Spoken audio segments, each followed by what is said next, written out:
Hello കൂട്ടുകാരെ, ആദർശിൻ്റെയും നയനയുടെയും മറ്റൊരു സ്റ്റോറിയിലേക്ക് എല്ലാ കൂട്ടുകാർക്കും സ്വാഗതം. അങ്ങനെ നവ്യ നയനയോട് ഒരുപാട് ദേഷ്യപ്പെടുകയാണ് കേട്ടോ. ആദർശിനെ കുറിച്ച് വളരെ മോശമായിട്ടാണ് നമ്മുടെ നവ്യ നയനയോട് സംസാരിക്കുന്നത്. ആദർശ് ഒരു ആഭാസനാണെന്നും പെണ്ണുപിടിയനാണെന്നും ഒക്കെ പറഞ്ഞിട്ട് നയനയോട് വളരെ റൂഡായിട്ട് തന്നെ നവ്യ പെരുമാറുന്നുണ്ട് കേട്ടോ. ചന്തുമോള് വാവേനെ കാണാനായിട്ട് നവ്യയുടെ റൂമിലേക്ക് കയറി വന്നുകൊണ്ടാണ് കേട്ടോ നവ്യ ഇത്രയും റൂഡായിട്ട് നമ്മുടെ നയനോട് സംസാരിക്കുന്നത്.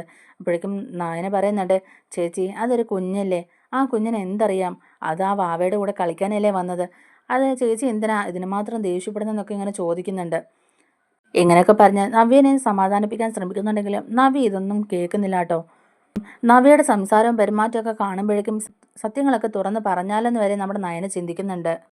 സത്യങ്ങളൊക്കെ അറിഞ്ഞിട്ടുണ്ടെങ്കിൽ ഇവരുടെ ദാമ്പത്യ ജീവിതം തന്നെ തകരുമല്ലോ എന്നൊക്കെ ഓർത്തിട്ട് നയനെ പിന്നെയും ക്ഷമിക്കുകയാണ് കേട്ടോ. അങ്ങനെ നവ്യ ആദർശിനെക്കുറിച്ച് വളരെ മോശമായിട്ട് പിന്നെയും സംസാരിക്കുകയാണ്. അവൻ ഇനിയും പല പെണ്ണുങ്ങളുടെയും പുറകെ പോകും. ഇപ്പോൾ ഒരു കുഞ്ഞെ ഇങ്ങോട്ടേക്ക് വന്നിട്ടുള്ളൂ, ഇനിയും അയാളുടെ കാമുകിമാർ വന്നാൽ നിന്റെ കാര്യം എന്താകും? അല്ലെങ്കിൽ തന്നെ നീ ഇതെന്ത് ഭാവിച്ചാ നയനെ? നിനക്ക് നിന്റെ ജീവിതത്തിൽ ഒരു ഉത്തരവാദിത്വവും ഇല്ലേ? നിന്നെ ഇങ്ങനെ ചതിച്ച ഒരാളുടെ കൂടെ നിനക്ക് എങ്ങനെ ജീവിക്കാൻ തോന്നുന്നേ? എല്ലാം ഇട്ടെറിഞ്ഞേച്ച് പോയിക്കൂടെ നിനക്ക്? അയാളെ വെറുത്തൂടെ നിനക്ക്? നീ എന്തിനാ അയാളെ ഇങ്ങനെ സപ്പോർട്ട് ചെയ്തെന്നൊക്കെ ചോദിച്ച് ഭയങ്കരമായിട്ട് നമ്മുടെ നവ്യ ഇങ്ങനെ നയനയുടെ നേരെ ചാടിക്കാണ് കേട്ടോ. ഇനി ഓരോരുത്തരായിട്ട് ഇങ്ങനെ വന്നുകൊണ്ടിരുന്നാൽ നിന്റെ അവസ്ഥ എന്താകും? ഇന്നല്ലെങ്കിൽ നാളെ ഒരിക്കൽ ആ ചന്തുമോളുടെ അമ്മ എഴുന്നേറ്റ് വരികയാണെന്നുണ്ടെങ്കിൽ അവരെ ആദർശേട്ടനെ സ്വീകരിക്കാതിരിക്കാൻ പറ്റുമോ? നിന്റെ ഭർത്താവിനെ അവരെ തള്ളിക്കളയാൻ പറ്റുമോ? ഇല്ലല്ലോ. അപ്പം നിന്റെ സ്ഥാനം ഇവിടെ പുറത്താകും. ഇപ്പോഴാണെങ്കിൽ നിങ്ങൾക്കൊരു കുഞ്ഞു പോലും ആയിട്ടില്ല. അതുകൊണ്ട് നിന്റെ ജീവിതം കട്ട പോകുകയാകും മോളെ. എന്നാലും നിന്നെ ഈ അവസ്ഥയിലേക്ക് അയാൾ തള്ളിക്കളഞ്ഞല്ലോ എന്നൊക്കെ ഇങ്ങനെ പറയുകയാണ്. അവസാനം കുറേ നയനെ ഇങ്ങനെ പറഞ്ഞു കഴിയുമ്പോഴേക്കും നയനയുടെ കൺട്രോൾ പോവുകയാണ് കേട്ടോ. അത്രയും നേരം നയന തിരിച്ചൊരു അക്ഷരം പോലും മിണ്ടാതെ നവ്യ പറയുന്നതെല്ലാം കേട്ടോണ്ടിരുന്നു. ആരൊക്കെ എന്തൊക്കെ പറഞ്ഞാലും ഈ ഒരു സത്യം വേറെ ആരും അറിയരുതെന്ന് നയനെ ആദർശം കൂടെ പറയുന്നുണ്ടായിരുന്നല്ലോ. ഇപ്രാവശ്യം നവ്യ ഇങ്ങനെ പറഞ്ഞപ്പോഴേക്കും നയനയ്ക്കത് വല്ലാതെ ഫീൽ ആവുകയാണ് കേട്ടോ. അപ്പോഴേക്കും നയന ഉടനെ നവ്യയോട് പറയുന്നുണ്ട്, നവ്യേച്ചി നിർത്ത്, ഇനി ആദർശനെ കുറിച്ച് ഒരക്ഷരം പോലും മിണ്ടണ്ട. ചേച്ചി ഇപ്പം ഈ പറയുന്നുണ്ടല്ലോ ചന്തുമോളെ കുറിച്ച്. ചന്തുമോളുടെ അച്ഛൻ ആദർശേട്ടനല്ല, ചന്തുമോളുടെ അച്ഛൻ ചേച്ചിയുടെ ഭർത്താവ് അബിയാണെന്നുള്ള കാര്യമാണ് സത്യം. അതെ, ചന്തുമോളുടെ അച്ഛൻ ചേച്ചിയുടെ ഭർത്താവ് അബി തന്നെയാണെന്നൊക്കെ ഇങ്ങനെ നമ്മുടെ നവ്യനെ തറപ്പിച്ച് പറയുകയാണ് കേട്ടോ. അപ്പോഴേക്കും ഇത് നമ്മുടെ നവ്യയെ ഒട്ടും തന്നെ വിശ്വസിക്കുന്നില്ല. നവ്യ ഉടനെ പറയുന്നുണ്ട്, ആഹാ, നീ ഇപ്പോൾ പുതിയ കഥ ഇറക്കുകയാണോ? എൻ്റെ അബി അങ്ങനെയൊന്നും ചെയ്യില്ല എന്ന് എനിക്കറിയാം. എൻ്റെ അബിക്ക് പണ്ട് അങ്ങനെ ദുശീലങ്ങളൊക്കെ ഉണ്ടായിരുന്നു, പക്ഷേ ഇപ്പം അങ്ങനെയൊന്നും ഇല്ല എന്നൊക്കെ പറയുകയാണ്. ഇപ്പം എന്നെയും കുഞ്ഞിനെയും അവന് ജീവനാ. അവൻ അതുപോലെ ഞങ്ങളെ സ്നേഹിക്കുന്നുണ്ട്, ഞങ്ങളെ പരിഗണിക്കുന്നുണ്ട്, എല്ലാ കാര്യങ്ങളും വന്ന് എന്നോട് പറയാറുണ്ട് എന്നൊക്കെ ഇങ്ങനെ പറയുകയാണ്. അപ്പോഴേക്കും നയന പറയുന്നുണ്ട്, ചേച്ചിക്ക് ഒരു കാര്യവും അറിയില്ല, ഞങ്ങളിതെല്ലാം ചേച്ചിയിൽ നിന്ന് മറച്ചു വെച്ചിരിക്കുകയായിരുന്നു. അങ്ങനെ അഭി ചെയ്ത കൊള്ളരുതായ്മകളെല്ലാം നമ്മുടെ നയന നവ്യയോട് പറയുകയാണ്. എല്ലാ കാര്യങ്ങളും പറയുമ്പോഴേക്കും നവ്യക്ക് ഇതങ്ങോട്ട് വിശ്വസിക്കണോ വേണ്ട എന്നുള്ള കൺഫ്യൂഷനിൽ നിൽക്കുകയാണ് കേട്ടോ. 5 വർഷം മുമ്പ് അഭിക്ക് അനഘയിലുണ്ടായ കുഞ്ഞു തന്നെയാണ് ചന്തുമോളെന്ന് തീർത്ത് പറയുകയാണ് നയന. അനഘയെ പോലൊരു പെൺകുട്ടിയെ സ്നേഹിച്ച് ചതിച്ച് ഒരു കുഞ്ഞുണ്ടായതിനു ശേഷം അവളെ സ്വീകരിക്കാതെ അഭി ഉപേക്ഷിക്കുകയായിരുന്നു എന്നൊക്കെ പറയുകയാണ് കേട്ടോ. അങ്ങനെ അവസാനം ഒരു നിവൃത്തിയില്ലാതെ വന്നപ്പോഴാണ് അനഘ കുഞ്ഞിനെയും കൊണ്ട് ഗൾഫിലേക്ക് പോയത്. ഇപ്പം ബ്രെയിൻ ട്യൂമർ ബാധിച്ച് ഇനിയിപ്പോൾ തൻ്റെ കുഞ്ഞിനെ ആരുമില്ലാതെ വരല്ലെന്ന് ഓർത്തിട്ടാണ് അനഘ കുഞ്ഞിനെയും കൊണ്ട് തിരികെ നാട്ടിലേക്ക് വന്നത്, ചന്തുമോളെ സ്വന്തം അച്ഛനെ ഏൽപ്പിക്കാനായിട്ട്. അങ്ങനെ കുറേ പ്രാവശ്യം അബിയുടെ പുറകെ നടന്നു കുഞ്ഞിൻ്റെ കാര്യത്തിൽ എന്തെങ്കിലും ഒരു തീരുമാനം ഉണ്ടാക്കാൻ. എന്നിട്ട് പോലും അനഘയുടെ വാക്കിനവൻ വില കൊടുക്കാതെ അനഘയിട്ട് നെട്ടോട്ട് ഓടിക്കുകയായിരുന്നു. ഇനി അവസാനം അബിയെ വിശ്വസിച്ചിരുന്നിട്ടുണ്ടെങ്കിൽ തൻ്റെ കുഞ്ഞ് പെരുവഴിയിലാവുമെന്ന് ഓർത്തിട്ടാണ് അവസാന നിമിഷം അനഘ മുത്തച്ഛനോട് വിളിച്ച് കാര്യങ്ങളൊക്കെ പറഞ്ഞത്. ഇനി ഒരിക്കലും ഇതുപോലൊരു ചതിയൻ്റെ കൂടെ ജീവിക്കേണ്ടെന്നൊക്കെ ഓർത്തിട്ട് തന്നെയാണ് അനഘ ഗൾഫിലേക്ക് പോയത്. എന്നാൽ അനഘ മരിക്കുന്നതിന് തൊട്ട് മുമ്പാണ് അബി നവ്യേച്ചിനെ വിവാഹം കഴിച്ചിട്ടുണ്ടെന്നും നവ്യേച്ചി പെട്ടെന്ന് തന്നെ ഒരു അമ്മയാകാൻ പോകാന്നുള്ള കാര്യങ്ങളൊക്കെ നമ്മുടെ അനഘ അറിയുന്നത്. അങ്ങനെയാണ് ഈ കാര്യങ്ങളൊക്കെ പറയാതെ തന്നെ അബിയോട് എങ്ങനെയെങ്കിലും കുട്ടിയെ സ്വീകരിക്കണമെന്ന് പറഞ്ഞ് പുറകെ നടന്നത് തന്നെ. പക്ഷേങ്കിൽ അബി എല്ലാം തന്നെ നേരത്തെ കണക്ക് കൂട്ടി എല്ലാത്തിനും ഉത്തരവാദി ആദർശേട്ടനാണെന്ന് ചിത്രീകരിക്കാൻ ശ്രമിക്കുകയായിരുന്നു എന്നൊക്കെ പറയുകയാണ്. അപ്പോഴേക്കും നവ്യ പറയുന്നുണ്ട്, ഇല്ല, ഞാനിത് ഒരിക്കലും വിശ്വസിക്കുകയില്ല. അബിക്കിപ്പം എന്നോടും എൻ്റെ കുഞ്ഞിനോടും ഭയങ്കര സ്നേഹമാണ്. നിന്റെ ഭർത്താവിൻ്റെ തെറ്റ് മറിക്കാനായിട്ട് നീ ഇങ്ങനൊരു ഇല്ലാക്കഥ മെനയേണ്ട നയനെന്നൊക്കെ പറയുകയാണ് കേട്ടോ. നയന പറയുന്നുണ്ട്, അല്ല ചേച്ചി, ഞാൻ പറഞ്ഞത് സത്യം തന്നെയാണ്. അബിയാണ് ഇതിനെല്ലാം കാരണക്കാരൻ, അല്ലാതെ ആദർശേട്ടനല്ല.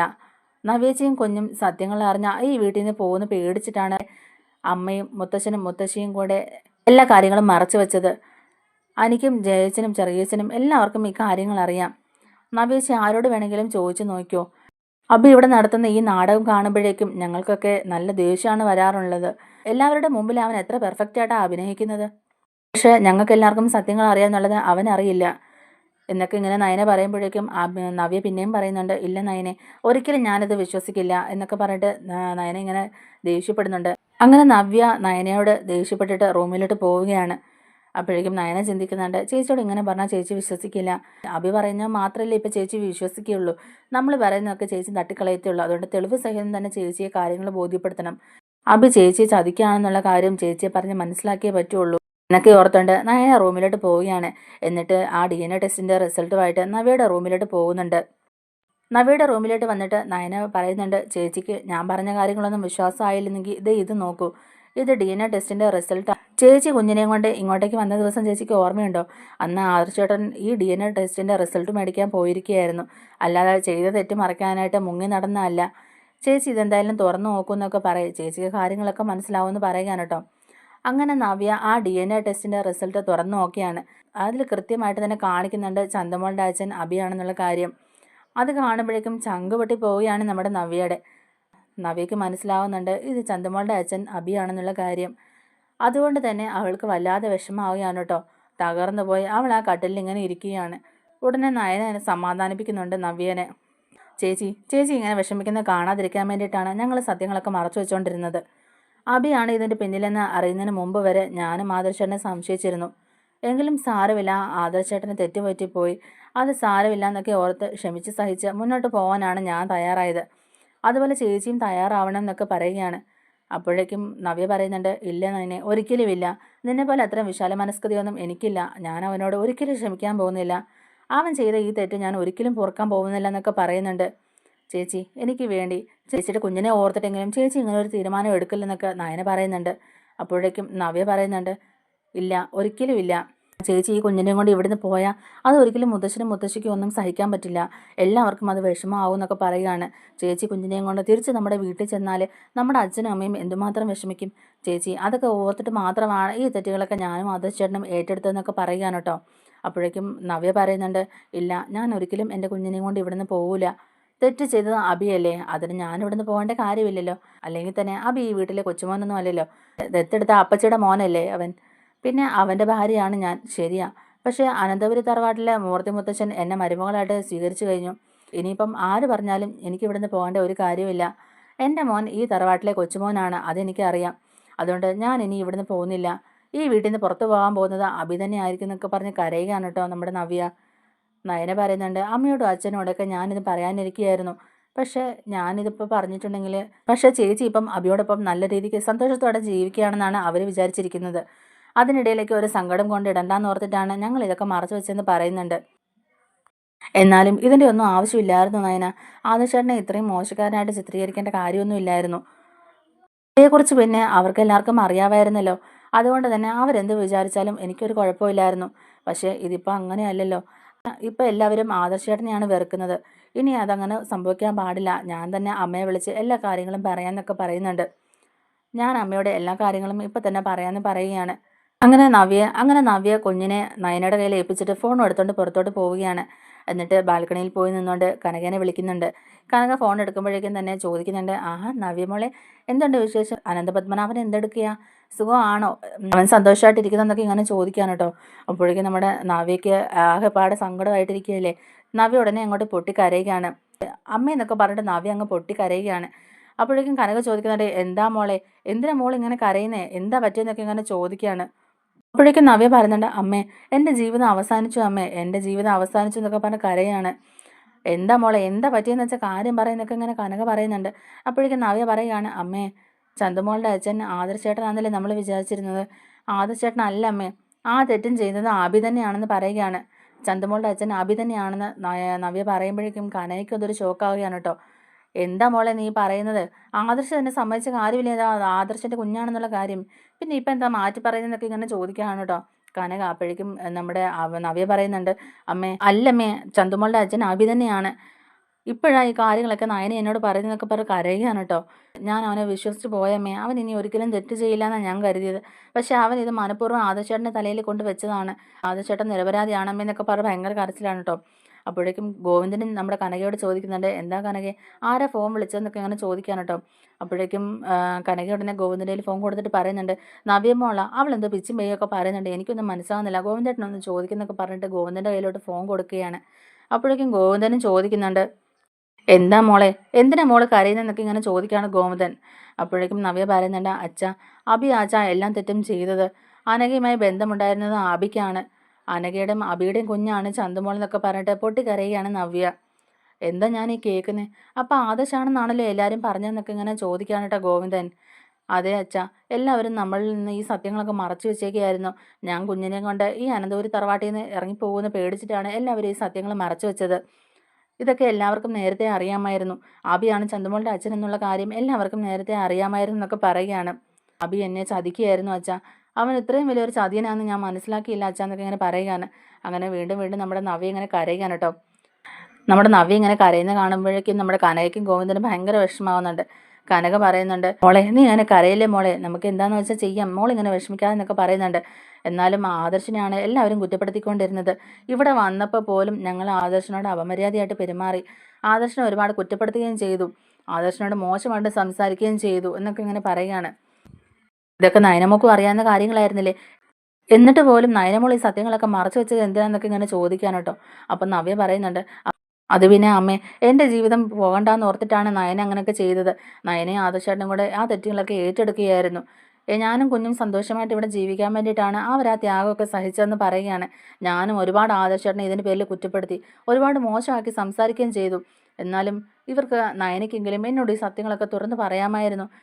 എന്നാലും അബി എന്നെ ചതിച്ചു അമ്മേ, അബിയാണ് എന്നോട് ഈ ചതി ചെയ്തത്. ഈ അനന്തപുരിയിലുള്ള മിക്കവർക്കും ഈ സത്യങ്ങളൊക്കെ അറിയാമായിരുന്നു. അബി കളിച്ച നാടകങ്ങളെല്ലാം മനസ്സിലാക്കിയാണ് അവരിരുന്നതെന്നൊക്കെ പറയുകയാണ് കേട്ടോ. മുത്തശ്ശനും മുത്തശ്ശിക്കും എല്ലാവർക്കും അറിയാമായിരുന്നു ഈ കാര്യങ്ങളൊക്കെ. അറിയാത്തത് എൻ്റെ അമ്മായിയമ്മയ്ക്കും ചെറിയമ്മയ്ക്കും അനാമയ്ക്കും മാത്രമാണ്, പിന്നെ എനിക്കും. ഇപ്പം ചന്തുമോളെ വഴക്ക് പറയുന്നത് കേട്ടുകൊണ്ട് നയനയാണ് സത്യങ്ങളെല്ലാം ഇനിയിപ്പോൾ എന്നോട് പറഞ്ഞതെന്നൊക്കെ പറയുകയാണ്. നയനയെങ്കിലും എന്നോട് ഇത് നേരത്തെ പറയണമായിരുന്നു. അബി എന്ന ചതിയനെ ഞാൻ ഇത്രയും വിശ്വസിക്കില്ലായിരുന്നു, അവനെ ഞാൻ ഇത്രയും സ്നേഹിക്കത്തുമില്ലായിരുന്നു എന്നൊക്കെ പറഞ്ഞ് പിന്നെയും പൊട്ടിക്കരയുകയാണ് കേട്ടോ. അപ്പോഴേക്കും കനക പറയുന്നുണ്ട്, മോള് സമാധാനിക്കും മോളെ, അബിയുടെ സ്വഭാവം ഇതാണെന്നുള്ളത് മോൾക്ക് അറിയാവുന്ന കാര്യമില്ലേ, മോള് ക്ഷമിക്ക്, സാരമില്ല എന്നൊക്കെ ഇങ്ങനെ പറയുന്നുണ്ട്. നമ്മുടെ നവ്യ പറയുന്നുണ്ട്, ഇല്ലമ്മേ, ഒരിക്കലുമില്ല, ഇനി ആ ചതിയനെ ഞാൻ ഒരിക്കലും വിശ്വസിക്കില്ല. ഇത്രയും വലിയ ചതി ചെയ്തവനെ എന്താ ചെയ്യേണ്ടതെന്ന് എനിക്ക് നന്നായിട്ട് അറിയാം. ഞാൻ ഇവിടുന്ന് പോകുമെന്ന് കരുതിയിട്ടല്ലേ മുത്തച്ഛനും മുത്തശ്ശിയും ആദർശും നയനയൊക്കെ എന്നിൽ നിന്ന് ഈ കാര്യങ്ങളൊക്കെ മറച്ചു വെച്ചത്. ഞാൻ ഇവിടുന്ന് എന്തായാലും പുറത്തു പോവില്ല, പകരം ആ അബിയെ ഞാൻ ഇവിടുന്ന് പുറത്താക്കും. അവൻ തന്നെയാണ് പുറത്തു പോകേണ്ടത്. അതുകൊണ്ട് ഇങ്ങനെ ഒരു ചതിയനെ ഇനി ഈ തറവാട്ടിൽ വെച്ച് പൊറപ്പിക്കാൻ ഞാൻ സമ്മതിക്കില്ല. അവനെ ഈ വീട്ടിൽ നിന്ന് തന്നെ ഞാൻ പുറത്താക്കും എന്നൊക്കെ ഇങ്ങനെ നമ്മുടെ നവ്യ പറയുന്നുണ്ട്. അമ്മയും അച്ഛനും പെട്ടെന്ന് തന്നെ ഇങ്ങോട്ടേക്ക് വരണം, ഈ കാര്യങ്ങൾക്കൊക്കെ പെട്ടെന്ന് തന്നെ ഒരു തീരുമാനം ഉണ്ടാക്കണം എന്നൊക്കെ പറയുന്നുണ്ട്. എൻ്റെ മോൻ ഈ തറവാട്ടിൽ തന്നെ വളരേണ്ട കുഞ്ഞാണ്, അതുകൊണ്ട് ഇവനെ ഇവിടുന്ന് ഞാൻ എങ്ങും കൊണ്ടുപോകുന്നില്ല. മുത്തച്ഛനും മുത്തശ്ശിയും നയനയും ഒക്കെ ഉള്ളതുകൊണ്ട് എനിക്ക് ഇവിടുന്ന് പുറത്തു പോകേണ്ടി വരില്ല എന്നൊക്കെ പറയുകയാണ്. ആദർശേട്ടനെ ഞാൻ എന്നാലും ഒരുപാട് കുറ്റപ്പെടുത്തി അമ്മേ, അതാണ് എനിക്ക് സഹിക്കാൻ മേലാത്തതെന്നൊക്കെ പറയുന്നുണ്ട്. ഇത്രയും ദുഷിച്ച മനസ്സുള്ള, ഇത്രയും ദ്രോഹം ചെയ്യുന്ന അവൻ്റെ കൂടെ ഇനി ഞാൻ ജീവിക്കില്ല. അനഘയുടെ ഇപ്പോഴത്തെ അവസ്ഥയ്ക്കും കാരണം അവൻ തന്നെയാണ്. അവൻ്റെ കൂടെ ഇനിയുള്ള കാലം ജീവിച്ച എൻ്റെ കുഞ്ഞിനോ അല്ലെങ്കിൽ എനിക്കോ തന്നെ ആപത്ത് വരുമെന്നുള്ള കാര്യത്തിൽ ഒരു സംശയമില്ലമ്മേ. അതുകൊണ്ട് ഇനി അവൻ്റെ കൂടെ ഉള്ള ഒരു ജീവിതം അതിന് ഞാൻ ഓർക്കുന്നില്ല. ഇനിയും മുന്നോട്ട് പോയിട്ടുണ്ടെങ്കിൽ അനന്തപുരിൽ നടക്കാൻ പാടില്ലാത്ത പല കാര്യങ്ങളും നടക്കുമേ. അതിനു മുമ്പ് തന്നെ അവിടെ ഈ ചതികളെല്ലാം വെളിച്ചത്ത് വരണം. അച്ഛനും അമ്മയും കൂടെ പെട്ടെന്ന് തന്നെ ഇവിടെ വന്ന് ഈ കാര്യങ്ങൾക്കൊക്കെ ഒരു തീരുമാനം ഉണ്ടാക്കണം എന്നൊക്കെ പറയുന്നുണ്ട്. അങ്ങനെ കനകയും ഗോവിന്ദനും ഒക്കെ അനന്തപുരിയിലോട്ട് പെട്ടെന്ന് തന്നെ വരികയാണ്. അങ്ങനെ ഇതുവരെ അബിയെ സപ്പോർട്ട് ചെയ്ത് സംസാരിച്ചുകൊണ്ടിരുന്ന നവ്യ പെട്ടെന്ന് തന്നെ അബിയോട് ദേഷ്യത്തിലാണ് കേട്ടോ സംസാരിക്കുന്നത്. ഇതിൻ്റെ എല്ലാ ചതികളും എനിക്ക് മനസ്സിലായിട്ടാണ്, നീ ഒരു പക്ക ഫ്രോഡാണെന്ന് നീ പിന്നെയും തെളിയിച്ചു. ഈ ചതിക്ക് പിന്നിലും നിന്റെ കൈകൾ തന്നെയാണെന്നുള്ളത് എനിക്ക് മനസ്സിലായി. ചന്തുമോളുടെ അച്ഛൻ നീ ആണെന്നുള്ള കാര്യം എനിക്ക് മനസ്സിലായി. ഇതാ DNA ടെസ്റ്റിൻ്റെ റിസൾട്ട്. ഈ റിസൾട്ടിൽ ചന്തുമോളുടെ അച്ഛൻ നീ ആണെന്നുള്ളത് വ്യക്തമായിട്ട് തന്നെ രേഖപ്പെടുത്തിയിട്ടുണ്ട്. ഇനി നിന്റെ അഭിനയമൊന്നും ഇവിടെ നടക്കില്ല. നീ കളിച്ച നാടകമൊക്കെ എല്ലാവർക്കും മനസ്സിലായി. ഈ സത്യങ്ങളൊക്കെ എല്ലാവർക്കും അറിയാമായിരുന്നു. എൻ്റെ ജീവിതം ഇല്ലാതാകാതിരിക്കാൻ വേണ്ടിയിട്ടാണ് ഇവരെല്ലാം ഈ സത്യങ്ങൾ മറച്ചു വെച്ചത്. ഇനിയിപ്പോൾ എന്തായാലും എന്നെപ്പോലെ ഒരു ചതിയൻ്റെ കൂടെ, വഞ്ചകൻ്റെ കൂടെ ഞാൻ ഇനി ജീവിക്കില്ല. അതുകൊണ്ട് അനഘയുടെ ഈ അവസ്ഥയ്ക്ക് കാരണമായി നിന്നെ പെട്ടെന്ന് തന്നെ പോലീസ് അറസ്റ്റ് ചെയ്തുകൊണ്ട് പോകും. ഇനി നീ ഈ തറവാട്ടിൽ കാണാൻ പാടില്ല എന്നൊക്കെ പറഞ്ഞ് നമ്മുടെ DNA ടെസ്റ്റിൻ്റെ റിസൾട്ട് അബിയുടെ മുഖത്തേക്ക് വലിച്ചെറിയുകയാണ് നവ്യ. അങ്ങനെ ഈ കാര്യങ്ങൾക്കൊക്കെ പെട്ടെന്ന് തന്നെ ഒരു തീരുമാനമാവുകയാണ് കേട്ടോ. അങ്ങനെ അബിയെ അനന്തപുരിയിൽ നിന്ന് പുറത്താക്കുന്നുണ്ട് മുത്തശ്ശൻ.